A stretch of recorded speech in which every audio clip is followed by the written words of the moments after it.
Hello everyone, স্বাগত সবাইকে। চলে এলাম আরও একটি এক্সাইটিং রেসিপি নিয়ে। দেখতে হবে শুরু থেকে শেষ পর্যন্ত। সঙ্গে আছে আমি নূরজাহান ফ্রম নূরজাহানস রেসিপি থেকে। চলুন সরাসরি রান্নায়।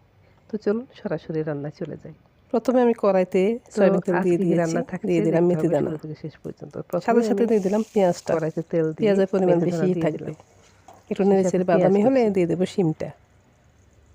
পেঁয়াজটা একটু বাদামি হলে দিয়ে দিব। আপনারা চাইলে একটু বেশি দিতে পারেন, আমি কম দিয়েছি শিম।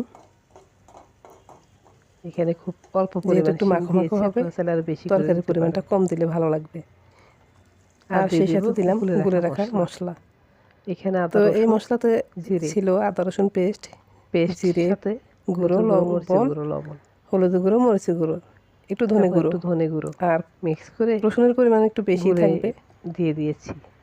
তো ভালোভাবে ফুটে উঠলে তারপরে শিমটা একটু হাফ ডান হলে আমি দিয়ে দেবো মাছটা এবং কাঁচামরিচ দিয়ে ঢাকনা দিয়ে রাখবো। পোয়া মাছটা ঝোলটা একদম মাখো মাখো হলে তেলটা উপরে উঠে আসলে আমি দিয়ে দেবো ধনেপাতা। পোয়া মাছ এখানে আমি দিয়েছি বিলেতি ধনেপাতা, আপনারা চাইলে দেশি ধনেপাতাও দিতে পারেন।